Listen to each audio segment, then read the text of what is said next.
एक आदमी मंदिर में सेवक था। उसका काम मंदिर की साफ सफाई करना था। भक्तों और श्रद्धालुओं द्वारा दिए गए दान में से थोड़ा बहुत उसे मंदिर के पुजारी द्वारा दे दिया जाता। इसी से उसकी गुजर बसर चल रही थी। वह अपनी जिंदगी से बहुत परेशान और दुखी था। मंदिर में काम करते करते वह दिन भर अपनी जिंदगी को लेकर शिकायतें करता रहता। एक दिन शिकायत करते हुए वह भगवान से बोला, भगवान जी, आपकी जिंदगी कितनी आसान है। आपको बस एक जगह आराम से खड़े रहना होता है। मेरी जिंदगी को देखो, कितनी कठिन जिंदगी जी रहा हूँ मैं। दिन भर कड़ी मेहनत करता हूँ, तब कहीं 2 वक्त की रोटी नसीब हो पाती है। काश मेरी जिंदगी भी आपकी तरह होती। उसकी बात सुनकर भगवान बोले, तुम जैसा सोच रहे हो वैसा नहीं है। मेरी जगह रहना बिल्कुल आसान नहीं है।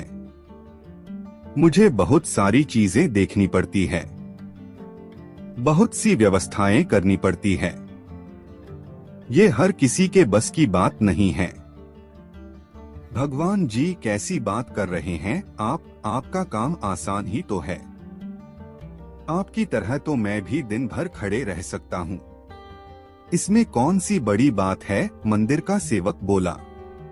तुम नहीं कर पाओगे। इस काम में बहुत धैर्य की आवश्यकता पड़ती है। भगवान बोले, मैं जरूर कर पाऊंगा। आप मुझे एक दिन अपनी जिंदगी जीने दीजिए। आप जैसा बताएंगे मैं वैसा ही करूंगा। मंदिर का सेवक जिद करने लगा। उसकी जिद के आगे भगवान मान गए और बोले, ठीक है, आज पूरा दिन तुम मेरी जिंदगी जियो। मैं तुम्हारी जिंदगी जीता हूँ, लेकिन मेरी जिंदगी जीने के लिए तुम्हें कुछ शर्तें माननी होगी। मैं हर शर्त मानने को तैयार हूँ भगवान जी, सेवक बोला। ठीक है, तो ध्यान से सुनो। मंदिर में दिन भर बहुत से लोग आएंगे और तुमसे बहुत कुछ कहेंगे। कुछ तुम्हें अच्छा बोलेंगे तो कुछ बुरा। तुम्हें हर किसी की बात चुपचाप एक जगह मूर्ति की तरह खड़े रहकर धैर्य के साथ सुननी है और उन पर कोई प्रतिक्रिया नहीं देनी है। सेवक मान गया। भगवान और उसने अपनी जिंदगी एक दिन के लिए आपस में बदल ली। सेवक भगवान की जगह मूर्ति बनकर खड़ा हो गया। भगवान मंदिर की साफ सफाई का काम निपटाकर वहां से चले गए। कुछ समय बीतने के बाद मंदिर में एक धनी व्यापारी आया।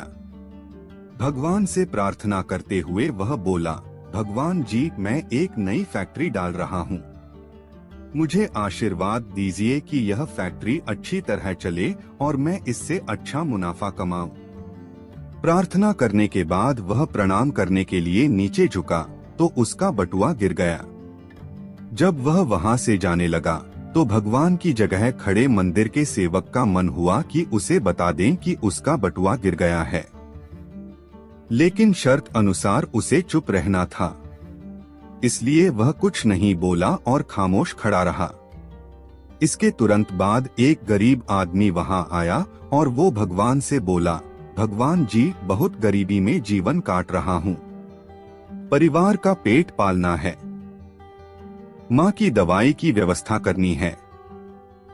समझ नहीं पा रहा हूँ कि इतना सब कैसे करूँ। आज देखो, मेरे पास बस 1 रुपया है। इससे मैं क्या कर पाऊंगा? आप ही कुछ चमत्कार करो और मेरे लिए धन की व्यवस्था कर दो। प्रार्थना करने का बाद जैसे ही वह जाने को हुआ, उसे नीचे गिरा व्यापारी का बटुआ दिखाई दिया। उसने बटुआ उठा लिया और भगवान को धन्यवाद देते हुए बोला, भगवान जी, आप धन्य हैं। आपने मेरी प्रार्थना इतनी जल्दी सुन ली। इन पैसों से मेरा परिवार कुछ दिन भोजन कर सकता है। माँ की दवाई की भी व्यवस्था हो जाएगी। भगवान को धन्यवाद देकर वह वहां से जाने लगा। तब भगवान बने मंदिर के सेवक का मन हुआ कि उसे बता दे कि वह बटुआ तो व्यापारी का है, उसे मैंने नहीं दिया है। वह जो कर रहा है वह चोरी है। लेकिन वह चुप रहने के लिए विवश था। इसलिए मन मारकर चुपचाप खड़ा रहा। मंदिर में आने वाला तीसरा व्यक्ति एक नाविक था। वह 15 दिन के लिए समुद्री यात्रा पर जा रहा था। भगवान से उसने प्रार्थना की कि उसकी यात्रा सुरक्षित रहे और वह सकुशल वापस आ सके। वह प्रार्थना कर ही रहा था कि धनी व्यापारी वहां आ गया। वह अपने साथ पुलिस भी लेकर आया था। नाविक को देखकर वह पुलिस से बोला, मेरे बाद ये मंदिर में आया है, जरूर इसने ही मेरा बटुआ चुराया होगा, आप इसे गिरफ्तार कर लीजिए। पुलिस नाविक को पकड़कर ले जाने लगी। भगवान बने आदमी को अपने सामने होता हुआ ये अन्याय सहन नहीं हुआ। शर्त अनुसार उसे चुप रहना था, लेकिन उसे लगा कि बहुत गलत हो चुका है। यदि अब मैं चुप रहा तो एक बेकसूर आदमी को व्यर्थ में ही सजा भुगतनी पड़ेगी। उसने अपनी चुप्पी तोड़ते हुए कहा, आप गलत व्यक्ति को पकड़कर ले जा रहे हैं। ये बटुआ इस नाविक ने नहीं बल्कि इसके पहले आए गरीब व्यक्ति ने चुराया है। मैं भगवान हूँ और मैंने सब देखा है। पुलिस भगवान की बात कैसे नहीं मानती, उनकी बात मानकर उन्होंने नाविक को छोड़ दिया और उस गरीब आदमी को पकड़ लिया जिसने बटुआ लिया था। शाम को जब भगवान वापस आए तो मंदिर के सेवक ने पूरे दिन का वृतांत सुनाते हुए उन्हें गर्व के साथ बताया कि आज मैंने एक व्यक्ति के साथ अन्याय होने से रोका है। देखिए आपकी जिंदगी जीकर आज मैंने कितना अच्छा काम किया है। उसकी बात सुनकर भगवान बोले, ये तुमने क्या किया? मैंने तुमसे कहा था कि चुपचाप मूर्ति बनकर खड़े रहना, लेकिन वैसा न कर तुमने मेरी पूरी योजना पर पानी फेर दिया। उस धनी व्यापारी ने बुरे कर्म करके इतना धन कमाया है। यदि उसमें से कुछ पैसे गरीब आदमी को मिल जाते तो उसका भला हो जाता और व्यापारी के पाप भी कुछ कम हो जाते। जिस नाविक को तुमने समुद्री यात्रा पर भेज दिया है, अब वह जीवित वापस नहीं आ पाएगा। समुद्र में बहुत बड़ा तूफान आने वाला है। यदि वह कुछ दिन जेल में रहता तो कम से कम बच जाता। सेवक को यह सुनकर एहसास हुआ कि वह तो बस वही देख पा रहा था जो आंखों के सामने हो रहा था। उन सबके पीछे की वास्तविकता को वह देख ही नहीं पा रहा था। जबकि भगवान जीवन के हर पहलू पर विचार कर अपनी योजना बनाते हैं और लोगों के जीवन को चलाते हैं। हम सब भी भगवान की योजनाओं को समझ नहीं पाते। जब हमारे साथ कुछ गलत हो रहा होता है या हमारे हिसाब से कुछ नहीं हो रहा होता है तो अपना धैर्य खोकर हम भगवान को दोष देने लगते हैं। हम ये समझ नहीं पाते कि इन सब के पीछे भगवान की कोई न कोई योजना छुपी हुई होती है। ऐसे समय में हमें भगवान पर विश्वास रखकर धैर्य धारण करने की आवश्यकता है। इसलिए चिंता न करें। यदि आपकी मर्जी से कुछ नहीं हो रहा तो इसका अर्थ है कि वह भगवान की मर्जी से हो रहा है, और भले ही देर से ही सही, भगवान की मर्जी से सब अच्छा ही होता है। एक शहर में एक आलीशान और शानदार घर था। वह शहर का सबसे खूबसूरत घर माना जाता था। लोग उसे देखते तो तारीफ किए बिना नहीं रह पाते। एक बार घर का मालिक किसी काम से कुछ दिनों के लिए शहर से बाहर चला गया। कुछ दिनों बाद जब वह वापस लौटा तो देखा कि उसके मकान से धुआं उठ रहा है। करीब जाने पर उसे घर से आग की लपटें उठती हुई दिखाई पड़ी। उसका खूबसूरत घर जल रहा था। वहां तमाशबीनों की भीड़ जमा थी जो उस घर के जलने का तमाशा देख रही थी। अपने खूबसूरत घर को अपनी ही आंखों के सामने जलता हुए देख वह व्यक्ति चिंता में पड़ गया। उसे समझ नहीं आ रहा था कि अब क्या करे, कैसे अपने घर को जलने से बचाए। वह लोगों से मदद की गुहार लगाने लगा कि वे किसी भी तरह उसके घर को जलने से बचा लें। उसी समय उसका बड़ा बेटा वहां आया और बोला, पिताजी घबराइए मत, सब ठीक हो जाएगा। इस बात पर कुछ नाराज होता हुआ पिता बोला, कैसे न घबराऊं, मेरा इतना खूबसूरत घर जल रहा है। बेटे ने उत्तर दिया, पिताजी माफ कीजिएगा, एक बात मैं आपको अब तक बता नहीं पाया था। कुछ दिनों पहले मुझे इस घर के लिए एक बहुत बढ़िया खरीदार मिला था। उसने मेरे सामने मकान की कीमत की 3 गुनी रकम का प्रस्ताव रखा। सौदा इतना अच्छा था कि मैं इनकार नहीं कर पाया और मैंने आपको बिना बताए सौदा तय कर लिया।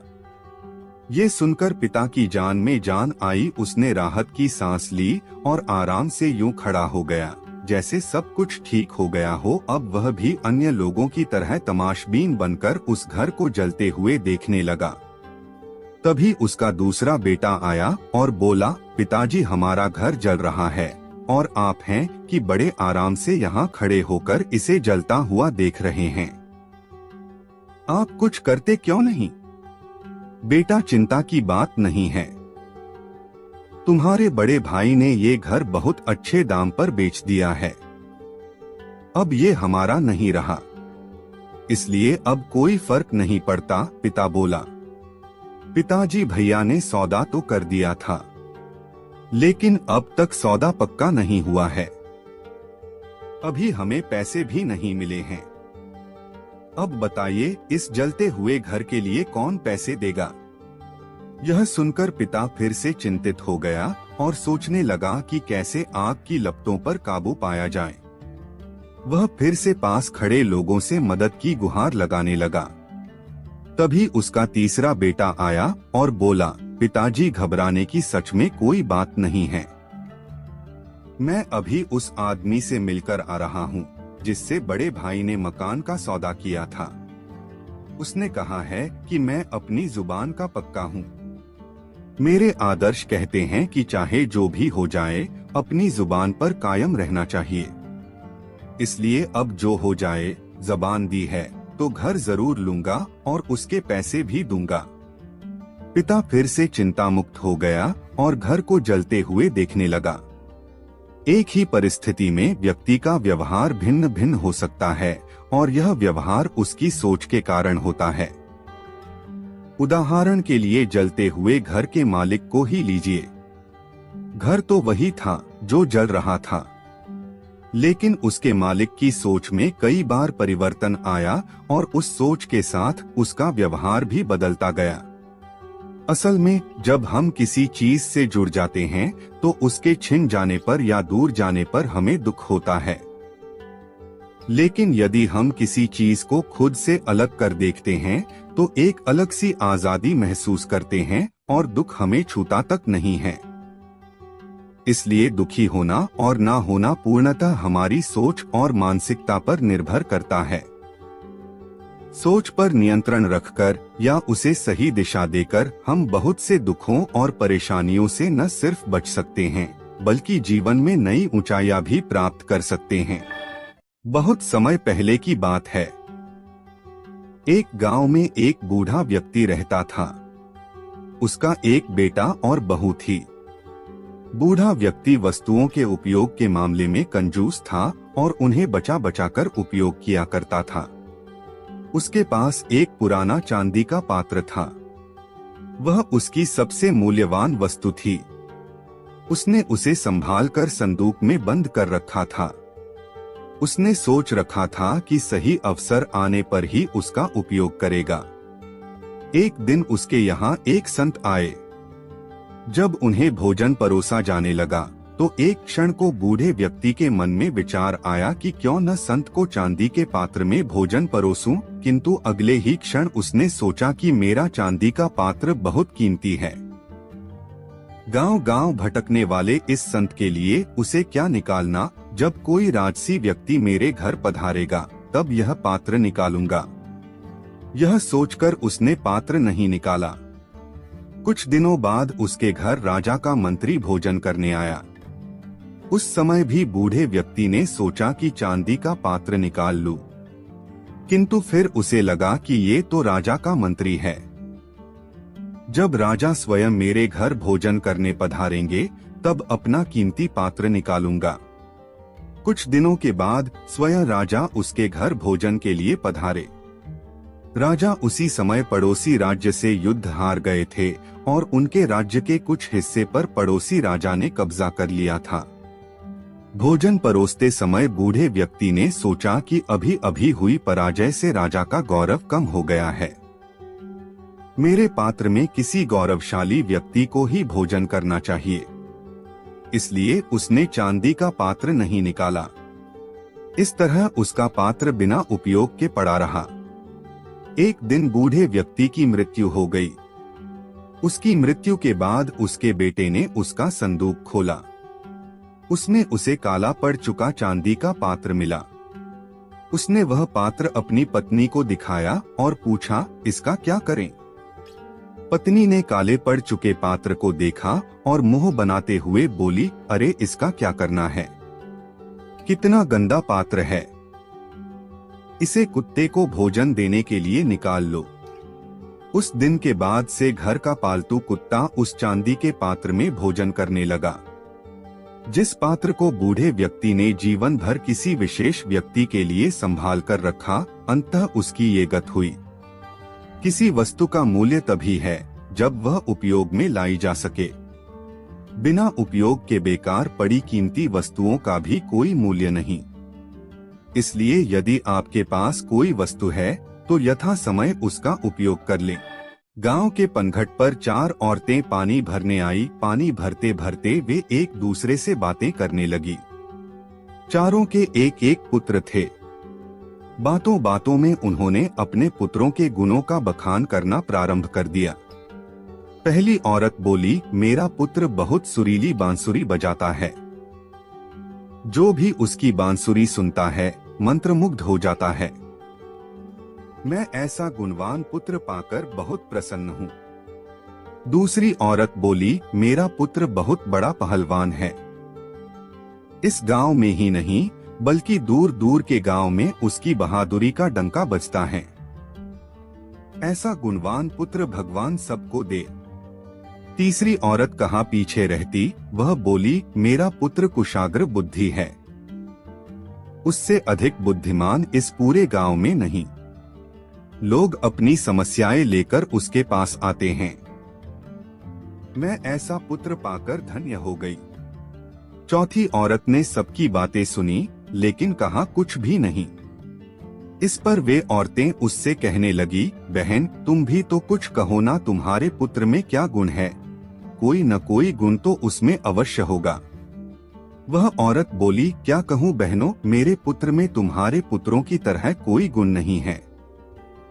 उसकी बात सुनकर तीनों औरतों ने गर्व से अपना सिर उठा लिया। कुछ देर में सबने पानी भर लिया और वापस जाने के लिए अपना अपना घड़ा उठाने लगी। उसी समय पहली औरत का पुत्र हाथ में बांसुरी लिए वहां से गुजरा। उसने देखा कि उसकी मां पानी से भरा घड़ा नहीं उठा पा रही है, किंतु वह यह अनदेखा कर बांसुरी बजाते हुए वहां से चला गया। दूसरी औरत का पहलवान पुत्र कुछ ही दूरी पर मुदगर घुमा रहा था। उसकी मां कुएं से घड़ा उठाकर जैसे ही उतरी, उसका पैर फिसल गया। किसी प्रकार वह संभल गई, किंतु पहलवान पुत्र अपनी मां को नजर उठाकर देखने के बाद भी उसके पास नहीं आया और अपनी कसरत में लगा रहा। तीसरी औरत का पुत्र भी वहां से किताब पढ़ते हुए निकला। उसकी मां ने उससे कहा, पुत्र मैं दोनों हाथों से घड़ा पकड़े हुए हूँ, ये रस्सी जरा मेरे कंधे पर डाल दे। लेकिन वह अपनी मां की बात अनसुनी कर वहां से चला गया। तभी चौथी औरत का पुत्र वहां आया। अपनी मां के सिर पर घड़ा देख वह उसके पास गया और उसके सिर से घड़ा उतारकर अपने सिर पर रखकर चलने लगा। कुएं के पास बैठी एक बुढ़िया यह सब देख सुन रही थी। वह बोल पड़ी, मुझे तो यहाँ बस एक ही गुणवान पुत्र नजर आ रहा है, वही जो अपने सिर पर घड़ा लिए जा रहा है। माता पिता की सेवा करने वाले पुत्र से गुणवान पुत्र भला कौन हो सकता है? गुणवान वही है जो अपने माता पिता की सेवा करे और साथ ही सबकी सहायता के लिए तत्पर रहे। एक गांव में 6 अंधे व्यक्ति रहते थे। एक दिन उनके गांव में एक हाथी आया जो पूरे गांव में चर्चा का विषय बन गया। सब उसे देखने जाने लगे। विशेषकर बच्चे लंबी सूंड और पंखे जैसे कान वाले विशालकाय हाथी को देखकर बच्चे बड़े खुश थे। 6 अंधे व्यक्तियों को भी एक गांव वाले ने बताया कि आज गांव में हाथी आया है। हाथी के बारे में सुनकर उनमें जिज्ञासा जाग उठी। उन्होंने हाथी के बारे में सुना अवश्य था, किंतु छूकर उसके स्पर्श को महसूस नहीं किया था। एक अंधा व्यक्ति बोला, दोस्तों, इतना सुन रखा है हाथी के बारे में। आज गांव में हाथी आया है तो मैं उसे छूकर महसूस करना चाहता हूँ। क्या तुम लोग नहीं चाहते? उसकी बात सुनकर अन्य 5 भी हाथी को छूकर महसूस करने के लिए लालायित हो उठे। वे सभी उस जगह पर पहुँचे जहाँ हाथी था। वे हाथी के करीब गए और उसे छूने लगे। पहले व्यक्ति ने हाथी के खंबे जैसे विशाल पैर को छुआ और बोला, ओह, हाथी खंबे जैसा होता है। दूसरे व्यक्ति के हाथ में हाथी की पूंछ आई, जिसे पकड़कर वह बोला, गलत कह रहे हो दोस्त, हाथी खंबे की तरह नहीं बल्कि रस्सी की तरह होता है। तीसरे व्यक्ति के हाथी की लंबी सूंड पकड़ी और कहने लगा, अरे नहीं, हाथी तो पेड़ के तने जैसा होता है। चौथे व्यक्ति ने हाथी के पंखें जैसे कान छुए और उसे लगा कि बाकी सब गलत कह रहे हैं। वो उन्हें समझाते हुए बोला, हाथी पंखें जैसा होता है। पांचवें व्यक्ति ने हाथी का पेट छूते हुए कहा, अरे तुम सब कैसे अजीब बातें कर रहे हो, हाथी तो दीवार की तरह होता है। छठवें व्यक्ति ने हाथी के दांत को छुआ और बोला, सब गलत कह रहे हो, हाथी कठोर नली की तरह होता है। सब अपनी अपनी बात पर अडिग थे। कोई दूसरे की बात सुनने को तैयार नहीं था। वे आपस में बहस कर अपनी बात सही साबित करने में लग गए। धीरे धीरे बहस बढ़ती गई और झगड़े में तब्दील हो गई। उस समय एक सयाना व्यक्ति वहां आया। उन सबको झगड़ते हुए देख उनसे पूछा, तुम लोग आपस में क्यों झगड़ रहे हो? 6 अंधे व्यक्तियों ने उसे बताया कि वे हाथी को छूकर महसूस करने आए थे और उसे छूने के बाद हम सब में बहस हो रही है कि हाथी होता कैसा है। फिर सबने उसे अपना आकलन बताया। उनकी बात सुनकर सयाना व्यक्ति हंस पड़ा और बोला, तुम सब लोग खुद को सही साबित करने के लिए झगड़ रहे हो और सच ये है कि तुम सब सही हो। ऐसा कैसे हो सकता है? अंधे व्यक्ति हैरत में बोले। बिल्कुल हो सकता है और ऐसा ही है। तुम सब अपनी अपनी जगह सही हो। तुम लोगों ने हाथी के शरीर के अलग अलग अंगों को छुआ है और उसके हिसाब से उसका वर्णन किया है। इसलिए हाथी के बारे में तुम्हारा आकलन भिन्न है। वास्तव में हाथी तुम सबके आकलन अनुसार ही है। वह खंबे जैसे पैरों वाला, पंखे जैसे कान वाला, रस्सी जैसे पूंछ वाला, तने जैसे सूंड वाला, दीवार जैसे पेट वाला, नली जैसे दांतों वाला एक विशालकाय जानवर है। इसलिए झगड़ा बंद करो और अपने अपने घर जाओ। यह सुनकर सब सोचने लगे कि हम सब बेकार में ही झगड़ रहे थे और फिर सब घर लौट गए। अक्सर हम किसी विषय के संबंध में सीमित ज्ञान के आधार पर अपनी धारणा बना लेते हैं और दूसरों से अपनी धारणा को लेकर उलझ जाते हैं तथा स्वयं को सही साबित करने की कोशिश करने लगते हैं। कई बार फर्क नजरिए का होता है। किसी भी चीज को देखने का हमारा नजरिया दूसरों से भिन्न हो सकता है। हमें एक दूसरे के नजरिए का भी सम्मान करना चाहिए। बहुत समय पहले की बात है। एक गांव में एक किसान रहता था। उसके पास 2 घड़े थे। उन दोनों घड़ों को लेकर वह रोज सुबह अपने घर से बहुत दूर बहती एक नदी से पानी लेने जाया करता था। पानी भरने के बाद वह उन घड़ों को एक बांस की लकड़ी के दोनों सिरों पर बांध लेता और उसे अपने कंधे पर लादकर वापस घर तक लाता था। रोज सुबह उसकी यही दिनचर्या थी। दोनों घड़ों में से एक घड़ा सही सलामत था, लेकिन दूसरा घड़ा एक जगह से फूटा हुआ था। इसलिए जब भी किसान नदी से पानी भरकर घर तक पहुंचता, एक घड़ा पानी से लबालब भरा रहता और दूसरे घड़े से पानी रिसने के कारण वह घड़ा आधा खाली हो चुका रहता था। सही सलामत घड़े को खुद पर बड़ा घमंड था कि वह किसान के घर तक पूरा पानी पहुंचाता है। दूसरी ओर फूटा घड़ा खुद को नीचा समझता था और हमेशा शर्मिंदा रहता कि वह किसी काम का नहीं है। उसे ग्लानि महसूस होती कि उसके कारण किसान की पूरी मेहनत बेकार चली जाती है। एक दिन उस फूटे घड़े से नहीं रहा गया और उसने किसान से क्षमा मांगते हुए कहा, मालिक, मैं खुद पर बहुत शर्मिंदा हूँ। मैं ठीक तरह से आपके काम नहीं आ पा रहा हूँ। किसान ने पूछा, क्यों, ऐसी क्या बात हो गई?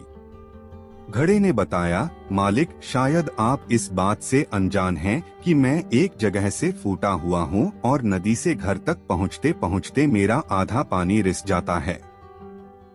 मेरी इस कमी के कारण आपकी मेहनत व्यर्थ चली जाती है। यह सुनकर वह किसान उस घड़े से बोला, तुम दुखी मत हो, बस आज नदी से वापस आते हुए मार्ग में खिले हुए सुंदर फूलों को देखना, तुम्हारा मन बहल जाएगा। फूटे घड़े ने वैसा ही किया। वह रास्ते भर सुंदर फूलों को देखता हुआ आया।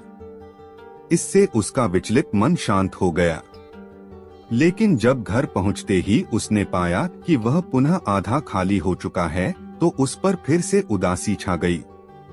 उसने किसान से अनुनय किया कि वह उसकी जगह कोई अच्छा और सही सलामत घड़ा ले ले।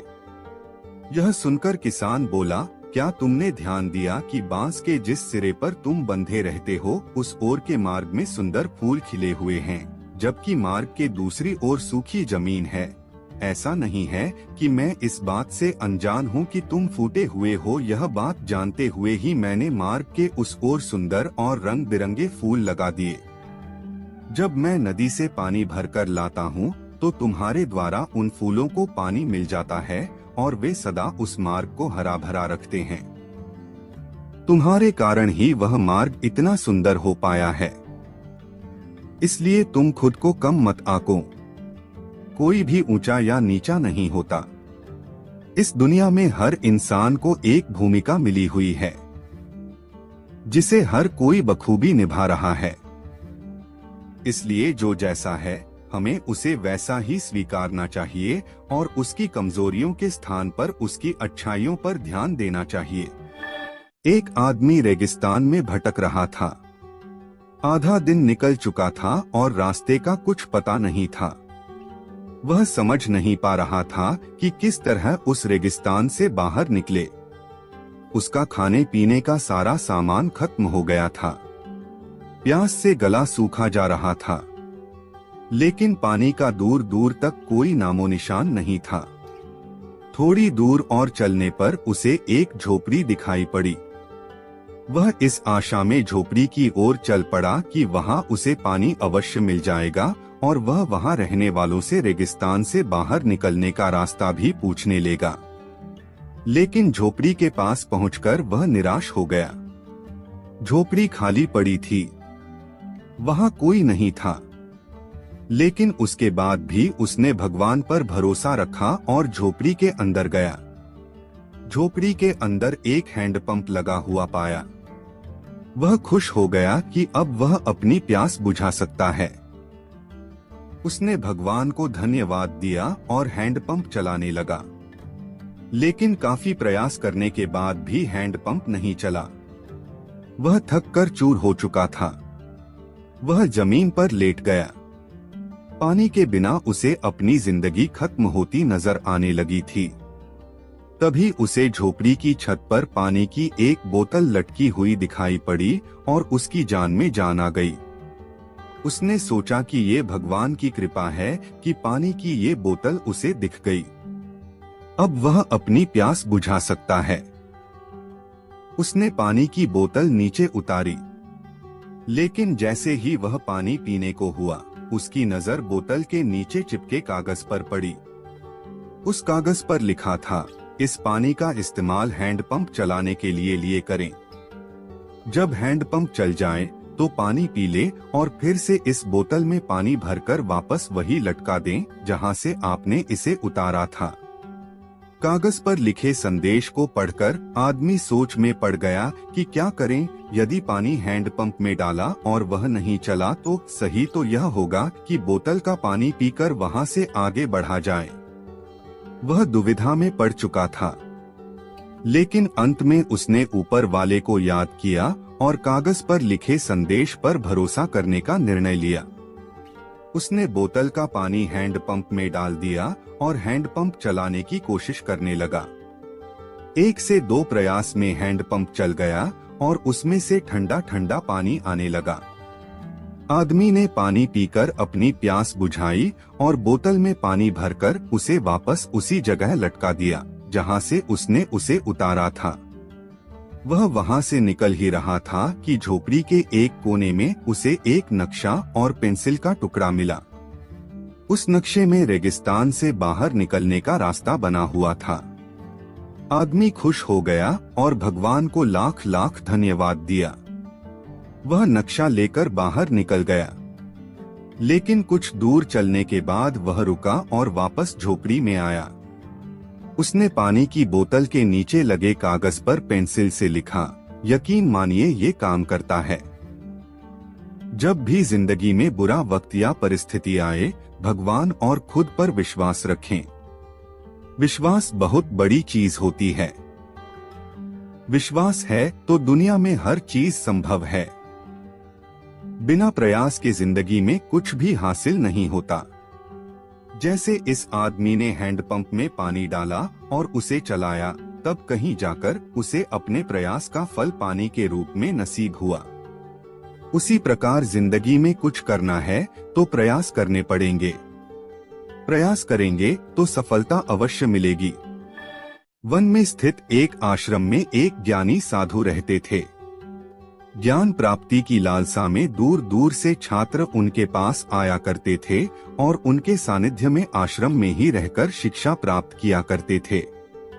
आश्रम में रहकर शिक्षा प्राप्त करने वाले छात्रों में से एक छात्र बहुत आलसी था। उसे समय व्यर्थ गंवाने और आज का काम कल पर टालने की बुरी आदत थी। साधु को इस बात का ज्ञान था, इसलिए वे चाहते थे कि शिक्षा पूर्ण कर आश्रम से प्रस्थान करने के पूर्व वह छात्र आलस्य छोड़कर समय का महत्व समझ जाए।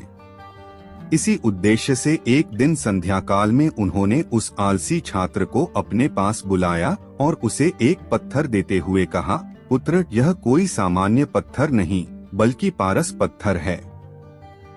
लोहे की जिस भी वस्तु को यह छू ले वह सोना बन जाती है। मैं तुमसे बहुत प्रसन्न हूँ, इसलिए 2 दिनों के लिए ये पारस पत्थर तुम्हें दे रहा हूँ। इन 2 दिनों में मैं आश्रम में नहीं रहूंगा। मैं पड़ोस के गांव में रहने वाले अपने एक मित्र के घर जा रहा हूँ। जब वापस आऊंगा तब तुमसे ये पारस पत्थर ले लूंगा। उसके पहले जितना चाहो उतना सोना बना लो। छात्र को पारस पत्थर देकर साधु अपने मित्र के गांव चले गए। इधर छात्र अपने हाथ में पारस पत्थर देख बड़ा प्रसन्न हुआ। उसने सोचा कि इसके द्वारा मैं इतना सोना बना लूंगा कि मुझे जीवन भर काम करने की आवश्यकता नहीं रहेगी और मैं आनंद पूर्वक अपना जीवन व्यतीत कर पाऊंगा। उसके पास 2 दिन थे। उसने सोचा कि अभी तो पूरे 2 दिन शेष हैं। ऐसा करता हूँ कि एक दिन आराम करता हूँ, अगला पूरा दिन सोना बनाता रहूंगा। इस तरह एक दिन उसने आराम करने में बिता दिया। जब दूसरा दिन आया तो उसने सोचा कि आज बाजार जाकर ढेर सारा लोहा ले आऊंगा और पारस पत्थर से छूकर उसे सोना बना दूंगा।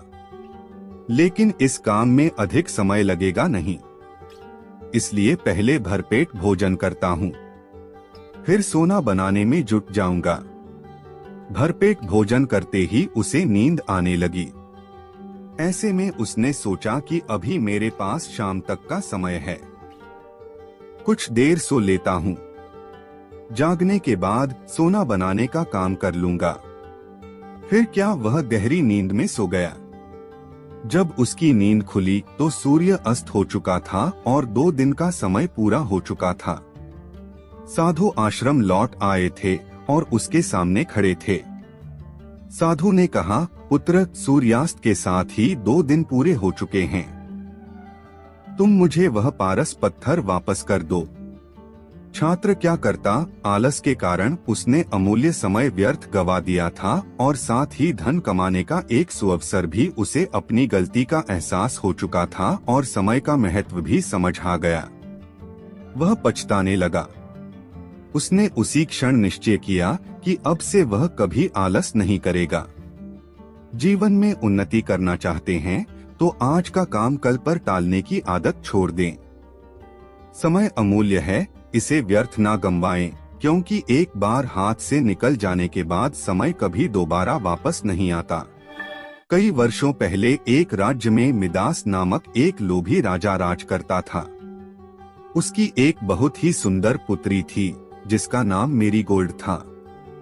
मिदास अपनी पुत्री से बहुत प्रेम करता था, किंतु उससे कहीं अधिक उसे सोने से प्रेम था। उसके खजाने में सोने का भंडार था। उतना सोना दुनिया में किसी भी राजा के खजाने में नहीं था।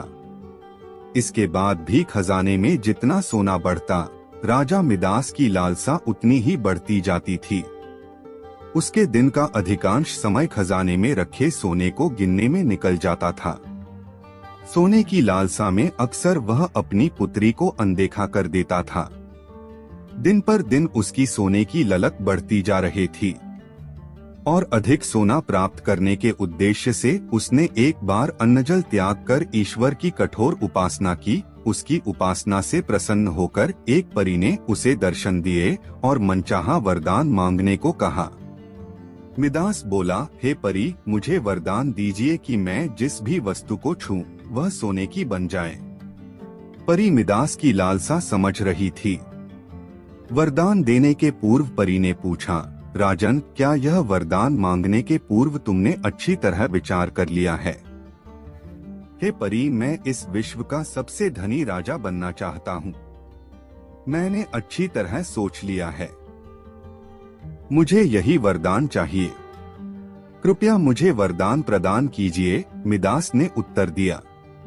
तथास्तु, मैं तुम्हें वरदान देती हूँ कि कल सूर्य की पहली किरण के साथ तुम जिस भी वस्तु को छूओगे वह सोने की बन जाएगी। आशीर्वाद देने के उपरांत परी अंतर्ध्यान हो गई। राजा मिदास यह वरदान पाकर खुशी से फूला नहीं समाया।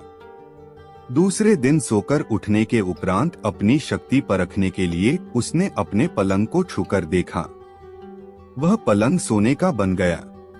मिदास बहुत खुश हुआ। दिन भर वह सुध-बुध खोकर अपने महल की हर चीज को सोने में परिवर्तित करने में लगा रहा। उसे भोजन तक का होश न रहा। शाम तक वह थक कर चूर हो चुका था। उसे जोरों की भूख लग आई थी। उसने अपने सेवकों को भोजन परोसने के लिए कहा।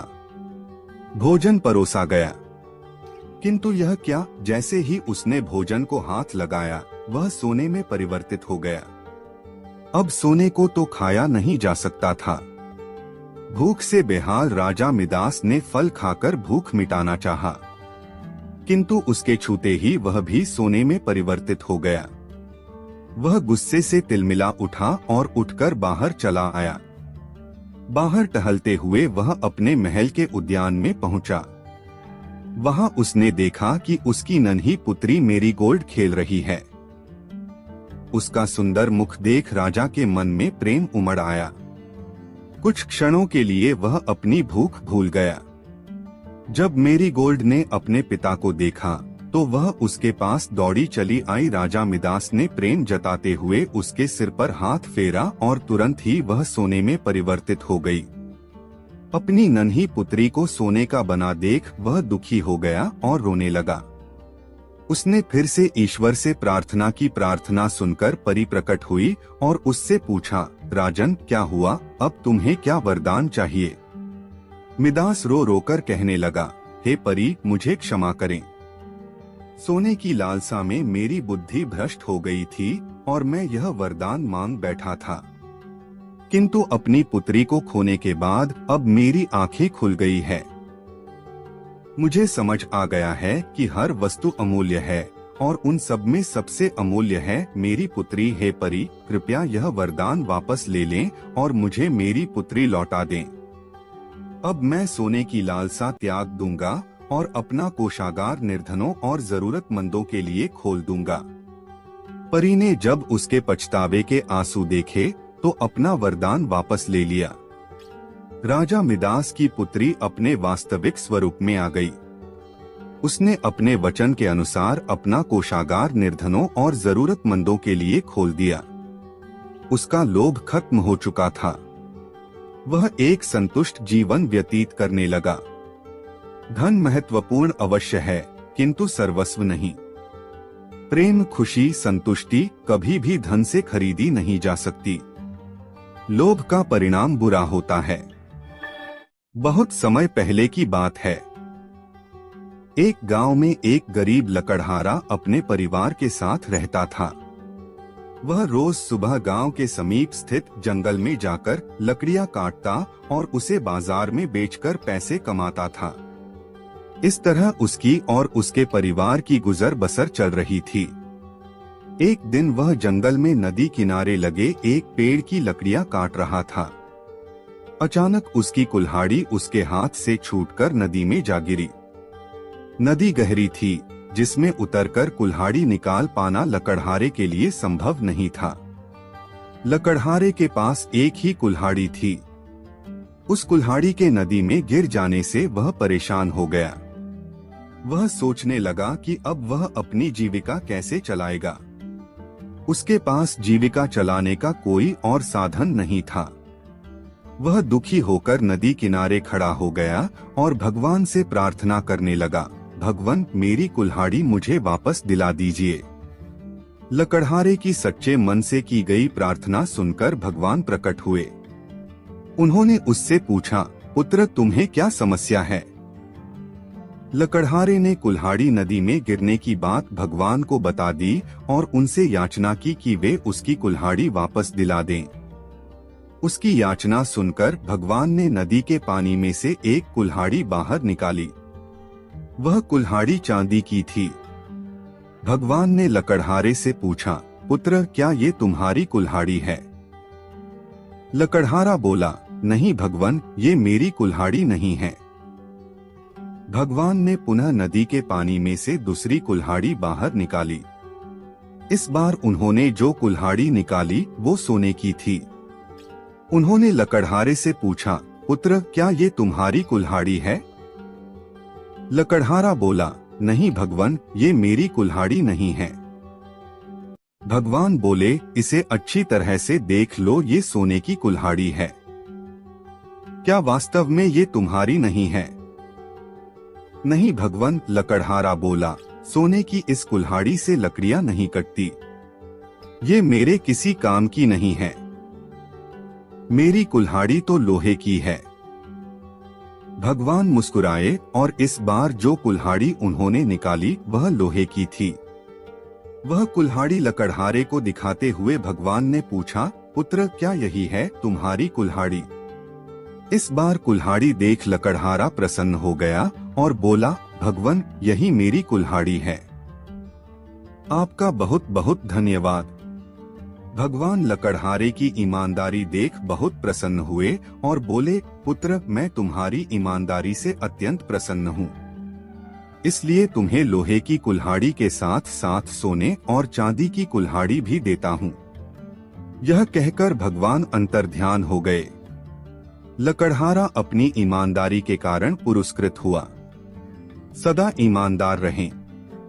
ईमानदारी सदा सराही जाती है।